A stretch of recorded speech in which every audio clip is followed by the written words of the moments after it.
Hi everyone. Hi guys. Lovely to see you again.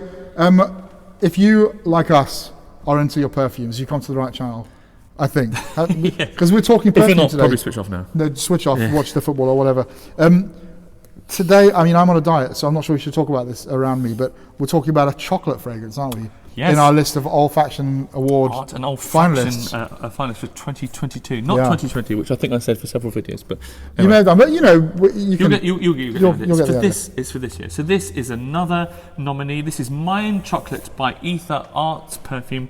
The perfumer is Amber Jobin. Good name for a perfumer, by the way, Amber. Yeah. Yes, Jobin. Or Jobin. She thinks she's American. She's from Boulder, Colorado. So Jobin. I don't know. Yeah. Please correct us. Sorry for getting it wrong. So this is nominated in the artisan category. And what's great about what's been fun for us to explore these fragrances is that we've lots of houses we've not heard of before, lots of perfumers we've not heard of before, and so we think maybe this is someone who's just cropped up this year. No, so she's been around since 2013, and she has won an Art and Olfaction Award. Oh, good. In 2014.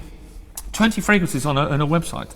So she's not. It's not some kind of new thing. This is someone. So this is good going, obviously, to get a second. Well, maybe even more nominations in the past, but to get a second nomination at least. But also then surprising that, perhaps. Well, I find it surprising that not better known. Maybe she is. Maybe we are just behind the times. But we are. We live and learn, and we try to. Mayan Chocolate. So I have had this sample. I bought this sample. It's an extraordinary colour. You've got to see that. I don't think I've seen a perfume quite that bright. I've had this for about a month or so. I've worn it on skin a few times. Thank you. This is Joe's first impression. So I'm looking forward to smelling what looks like Iron Brew, but it's not. For me, this was wow. Like this. Yeah, that's. Of all the 12 or so of these finalists which we've sampled so far, this is the one when I first applied it on my skin. I was like, whoa. That is big. That's the boldest statement so far, isn't it, of the ones we've been and I just love it when when you get something you think, I've never smelled that before. Oh, that's actually really good. I like it more than I thought I would. It's so arresting. Oh, it's dark. It's dark. Let's say you said you don't like chocolate fragrances, but this is the kind of darkest bitter. So what's important, and we'll get further, this is not just about the chocolate. So it says, a chocolate perfume like no other. Mayan Chocolate will transport you to the lush green jungles where the cacao tree grows and blooms. Mayan Chocolate pays homage to the origin and source of chocolate. So it's not, a dairy chocolate bar. No, it's bitter. It's dark. That's really rich. It's really super rich. There's loads of spice as well. I get chili. Yeah. I mean, it feels like some kind of marinade or something. It feels like I'm going to marinate. I feel like mole that you have on. Have you ever had the Mexican food? That sort of dark chocolate, chocolatey sauce. Yeah, absolutely. It's exactly that. Mole. I can't remember how you pronounce it. It's almost. It's difficult. It's woodsy as well. Oh yeah, massively woodsy. It's weird. It's almost not like smelling perfume. No, it's like sticking your nose in the darkest. It's a complete syrupy chocolate ever. Unique olfactory experience. The thing it reminded me of, and this may sound funny, but it felt like smelling an oud oil. Now I don't think this necessarily smells oudy, but it has this dense, thick woodiness. There are spicy notes. There are green bitter notes. Later on, there are floral notes. And I've worn this a few times, and I kept making notes, and I kept thinking it was like wearing an oud oil. That's not to say it smells like oud, but it felt more like that experience. This feels almost like a constituent of another perfume. Like this could be a massive base note. Yeah. In its own right, that has all these facets. It's so this is an extrait. So I bought a little 2 ml bottle. It's good. It came in a rollerball thing, which gives me anxiety issues. So I decanted it into an atomizer because I can't deal with rollerball. So it's an extrait. 2 ml is works out £14.90. 5.5 ml is £57.61. 9 ml is £108. So it's it's expensive. It's an extrait, but you don't need much of this. You cannot need much for this. Very beautiful, actually. I really didn't think I would like it this much. Well, the other thing I is... don't like chocolate in perfume, but... No, I don't like chocolate. And also, we're describing big, strong things. And it is big and strong, but it doesn't feel chaotic. No, it's very rounded and smooth, and absolutely. So having said it doesn't smell like a perfume, it maybe make people think, oh, is this someone who's just shoved a load of really strong, absolutes and essential oils into a pot and then sold them. It doesn't smell like that. It smells like someone's really thought. There's craft in this, for sure. And I think of all of the fragrances I've tried, it also feels of all of the finalists I've tried, this feels the boldest. Yeah. It's arresting. The opening is arresting. It made me think of roasted coffee as well. But you almost couldn't get chocolate because it doesn't, because it's so far from a kind of dairy, kind of milk chocolate. It made me think of freshly roasted coffee beans. Yeah, I can almost imagine like freshly roasted coffee and like a dusty old wooden trunk in an attic somewhere.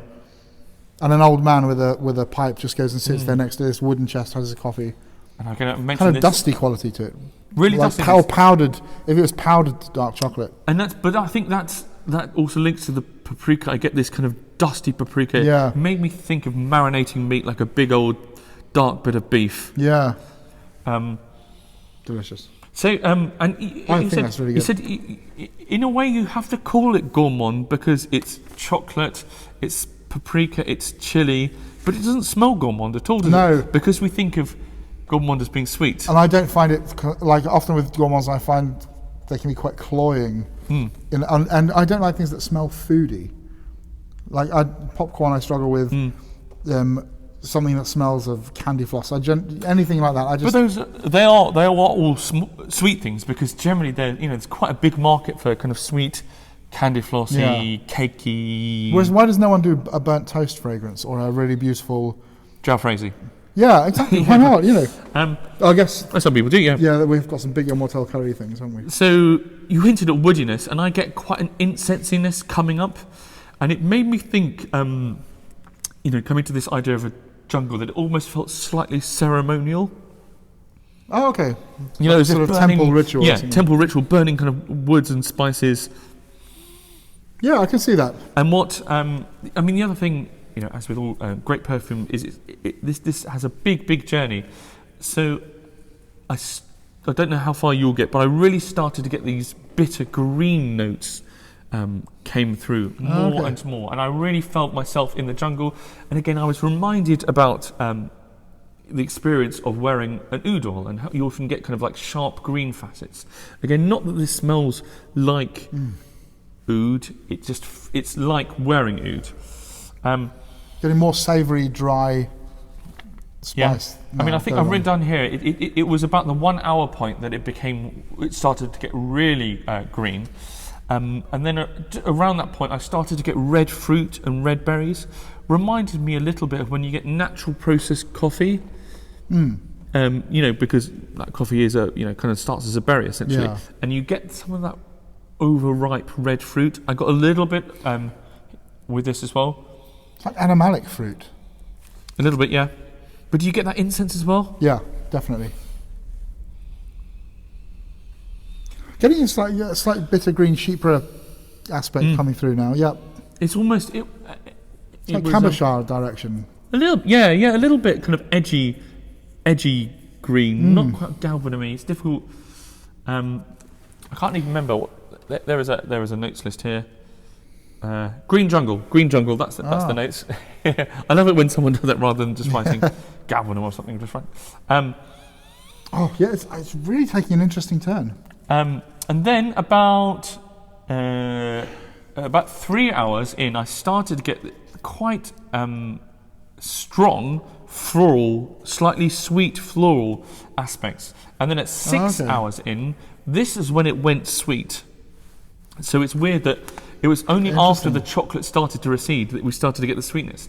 And it was a sweet, rich floralness. And it made me think of being in a jungle with kind of fruit that had fallen off a tree and was almost starting to starting to ferment. Yeah. That's where the aromatic funk is just beginning to creep in as well. I'm already getting an animalic funk here. There's a little tease. Let's see if there's anything animalic in the base. No, she doesn't. I mean, she says exotic woods, but there's nothing animalic there. Contains trianimalics? No, she says. Well, something there is giving me a sort of an impression. But yeah, this, as I say, it's around about 6 hours. Feeling. This sticky fruitiness, and then 12 hours still going strong. Really? So this really did last a long time, a big journey.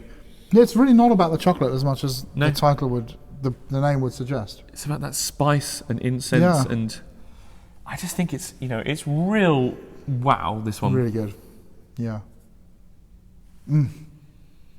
I like that. I love perfumes that basically wrong foot me. Yeah. I think I won't like, and then actually.